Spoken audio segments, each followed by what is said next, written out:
আসসালামু আলাইকুম রহমতুল্লাহি ওবরাকাতুহু।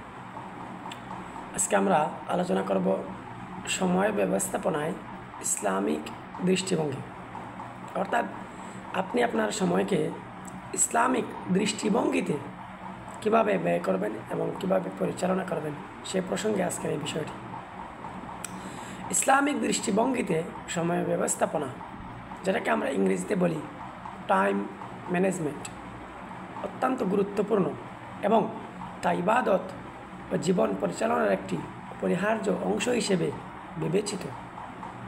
ইসলাম সময়কে একটি নিয়ামত বা আল্লাহর পক্ষ থেকে দান হিসেবে গণ্য করে এবং এই নিয়ামতের হিসাব কিয়ামতের দিন মানুষের কাছ থেকে নেওয়া হবে। সময় ব্যবস্থাপনায় ইসলামিক দৃষ্টিভঙ্গির মূল ভিত্তিগুলো আমি আপনাদেরকে জানিয়ে দিচ্ছি। 1 নম্বর ভিত্তি হচ্ছে সময় একটি নিয়ামত ও আমানত। মনে রাখবেন, আপনার জীবনের সবচেয়ে গুরুত্বপূর্ণ যে বিষয়টি সেটি হচ্ছে সময়। টাকার থেকেও সময়ের দাম বেশি। আপনার স্বর্ণালঙ্কার, অর্থবিত্ত সব কিছুর থেকেও আপনার সময়ের দাম বেশি। আপনার যদি সময়ই না থাকে তাহলে আপনার বেঁচে থেকে সেই সময়ের কোনো মূল্যায়ন হবে না। এজন্য হায়াত যতদিন আছে এটাও কিন্তু একটা সময়। আপনারও একটা সময় আছে, আমারও একটা সময় আছে। এই সময়টাকে আমরা কি বলি? হায়াত বলি। এজন্য আল্লাহ রাব্বুল আলামিন আমাদেরকে অফুরন্ত নিয়ামত দিয়েছেন, সেই নিয়ামতটি হচ্ছে সময়। কোরআন ও হাদিসে সময়কে অত্যন্ত মূল্যবান সম্পদ হিসেবে উল্লেখ করা হয়েছে। সূরা আল আসরে আল্লাহ বলেন, শপথ সময়ের, নিশ্চয়ই মানুষ ক্ষতির মধ্যে আছে। সূরাতুল আসরের আল্লাহ বলে দিয়েছেন, ওয়াল আসর ইন্নাল ইনসানা লাফি খুসর। শপথ সেই সময়ের, নিশ্চয়ই মানুষ ক্ষতির মধ্যে আছে। অবশ্যই আপনারা সূরাতুল আসরের প্রথম আয়াত এবং দ্বিতীয় আয়াতের বঙ্গানুবাদ করে নেবেন। এই আয়াত মানুষের জীবনকে সময় দ্বারা পরিমাপ করার গুরুত্বকে তুলে ধরে। 2, হিসাবের দায়িত্ব। হাদিসে এসেছে, কিয়ামতের দিন 5টি বিষয়ের হিসাব না নেওয়া পর্যন্ত কোনো ব্যক্তি তার স্থান থেকে সরে যেতে পারবে না। যেভাবে বর্তমানে আপনি যদি কোনো চাকরি জীবনে থাকেন, যদি আপনি তাদের কাছে সঠিক উত্তর না দিতে পারেন তাহলে তাদের কাছ থেকে আপনি কখনোই ছাড় পাবেন না। যদি আপনি দূরে সরে যান, সেটার বদলা কিন্তু কিয়ামতের দিন হাশরের ময়দানে আপনাকে দিতে হবে।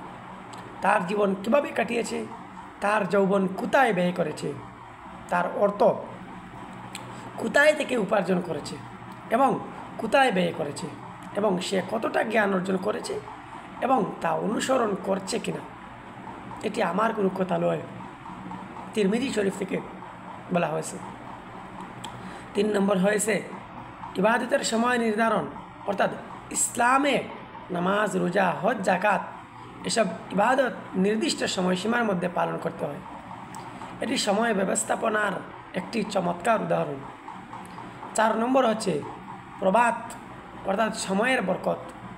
প্রভাতে কাজ করাকে ইসলাম উৎসাহিত করেছে। রাসূল সাল্লাল্লাহু আলাইহি সাল্লাম বলেন, হে আল্লাহ, আমার উম্মতের প্রভাত সময়কে বরকতময় করে দাও। আর 5 নম্বর হচ্ছে কাজের পরিকল্পনা ও প্রাধান্য নির্ধারণ।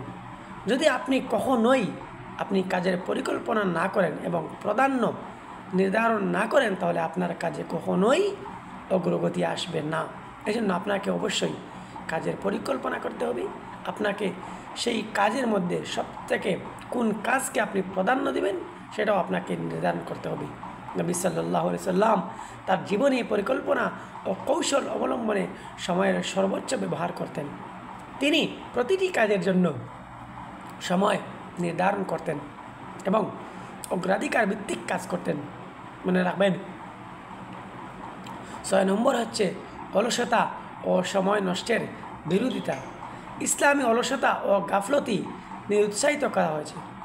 এক দোয়ায় রাসূল সাল্লাল্লাহু আলাইহি সাল্লাম বলেন, হে আল্লাহ, আমি তোমার নিকট শরণ চাই অসলতা ও অক্ষমতা থেকে।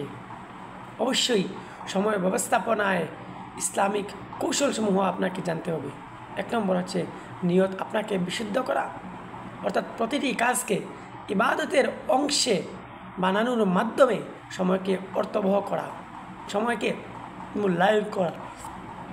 2, দিনের সময় ভাগ করা।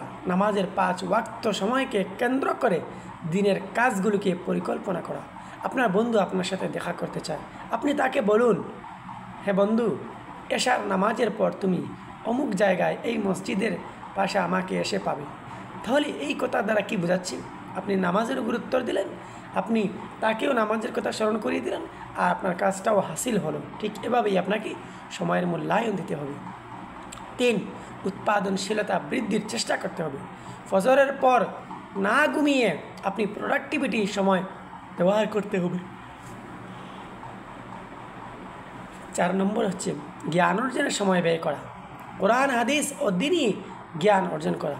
5, অপ্রয়োজনীয় কাজ ও সময় অপচয় পরিহার করা। সামাজিক মিডিয়াতে অতিরিক্ত সময় ব্যয় করবেন না। শেখার জন্য আপনি আপনার সময়কে কাজে লাগিয়ে দেন। অবশ্যই আপনাকে 6 নম্বরে যে বিষয়টি মানতে হবে সেটি হচ্ছে ডেইলি প্ল্যানার ব্যবহার করা।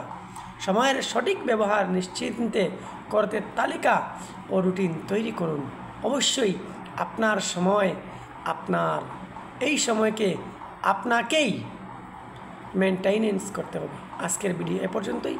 যদি এই ভিডিওটি ভালো লেগে থাকে তাহলে অবশ্যই এই ভিডিওর মধ্যে একটি লাইক কমেন্ট করে দেবেন এবং চ্যানেল থেকে দেখা থাকলে সাবস্ক্রাইব করবেন। আসসালামু আলাইকুম ওয়া রাহমাতুল্লাহি ওয়া বারাকাতুহু।